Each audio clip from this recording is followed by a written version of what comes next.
flour. Brown. Oo. Basta na anong brand.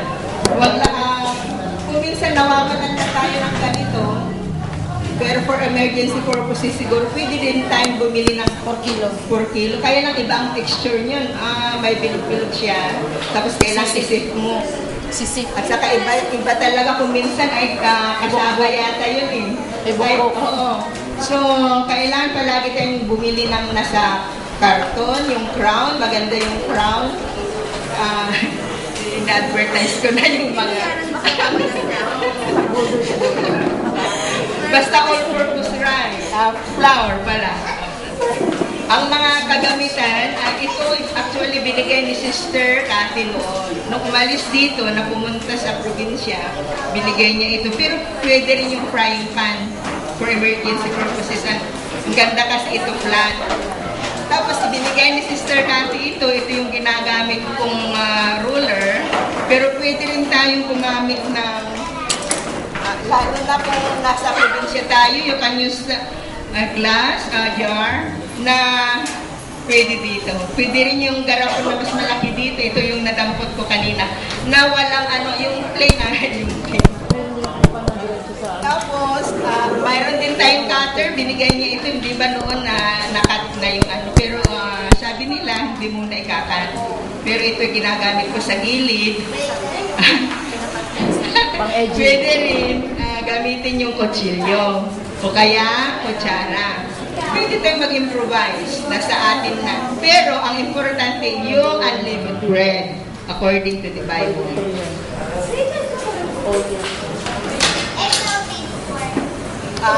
Ito mga kapatid, you can use teaspoon, you can use spoons, or any measuring. Basta may measuring ka. Kung ano ang measuring mo sa flour, ganun din ang measuring ng oil and water. Ito ngayon, i-demonstrate ko, tapos kayo din mamaya. Pagka kayo ay gagawa, always be sure that your hands are clean. Kasi maghugas tayo dahil, kasi this is for God and for our brethren. Pero ito demonstration lang, hindi na ako maghuhugas kasi hindi naman natin kakainin. So, be sure to keep it clean.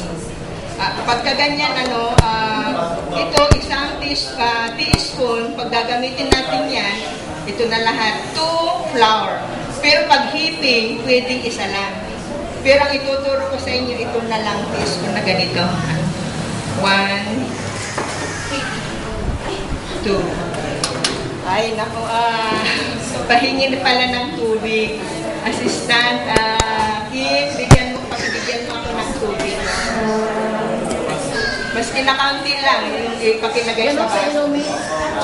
Ito yung may inumin niya si brother dito. Pero pwede nilang tikman. Pwedeng tikman.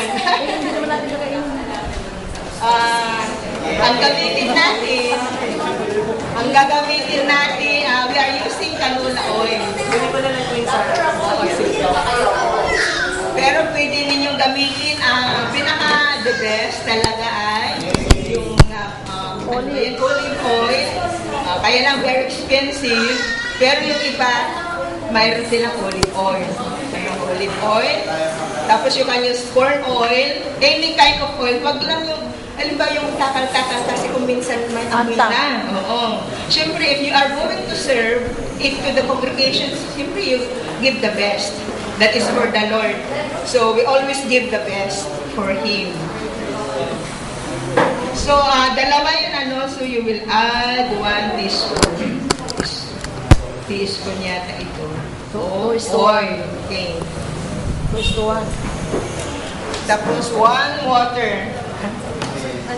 1 water. Pakibukas na lang. 1 liquid, 1 is to 1. Liquid and napakadali. 1 is to 1.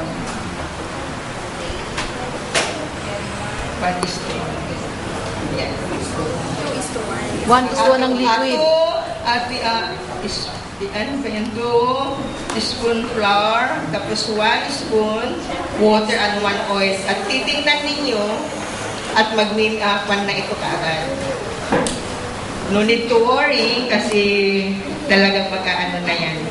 Tamang-tama. iyan ninyo. So, kagaya ng sinabi ko, you have to wash your hands first with soap and water para malinis because we are serving it to the congregation and we are offering this to God. So, make it clean. Pati yung mga cups natin, huwag nating walang bahala yung ating mga cups na may kailangan malinis. Okay. So, tamang-tamang texture. Tingnan ninyo, hindi siya pero ito yung kagaya ng pinapartik natin. Pero kailangan iyan pa. Maglalaro muna yung aking buhok ngayon. Ayun. Para naman magandang i-roll. Okay, you have to do it like first you play. You are going to play or this is exercise. Like, ano ba yung clay? Yung clay, ganito rin ang kwan. Ginagawa nila para sa mga bata kasi non-toxic ito. Ganito. Sister, yung ganyan, pwedeng gawin siya sa gabi? Okay nga. Pwede rin gawin sa gabi ito. Ilagay lang ninyo sa refrigerator. Yung dough, this is what you call the dough. You put that in a glass. Kaya hindi ko tinatapon ko minsan yung mga plastic na may cover. You can put this. Para naka-ready na kasi mahirap din pag nagmamadali ka eh. Pagkatapos, yung gagawin ninyo, mas maganda kasi paglutuin in the morning para first na first eh. Ayun, gamitin na ninyo ito. Yan. Hindi ang ganda-ganda. Very simple. Okay. Very simple siya. Yan. This is what you call the unleavened bread. So you are going to use corn oil or wag yung kasi may amoy. Alam mo may amoy yun, nasusukan namin. Tapos yung chicken every time, yung oil na yung tinatakan. Manta. Siyempre, iserve mo din yung maganda, yung ayos at masarap.